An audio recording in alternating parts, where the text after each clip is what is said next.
In this solve-along video, we will factor this polynomial using the grouping method and difference of two squares. Given this example, the first thing you need to do is to group the polynomial into two pairs.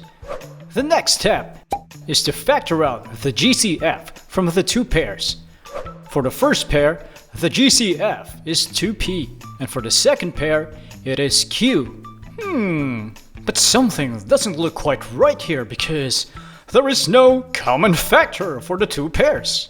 Okay, let's scrap this. Let's try to regroup it again. This time around, let's pair the first and third terms and the second and fourth terms. Now, let's factor out the GCF for both pairs.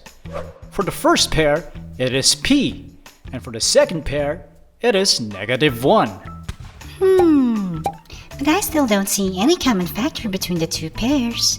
At first glance, that is indeed true. But the thing is, we can actually factor 4p squared minus q squared using the differences of two squares formula. Now, it is obvious that the common factor between the two pairs is 2p minus q. Let's factor it out using the distributive property. The final answer is 2p minus q times p times 2p plus q minus 1. And of course, since it is very easy to make mistakes when factoring polynomials, you have to check your answer using polynomial multiplication. Check our video on how to factor polynomials by grouping for more detailed examples.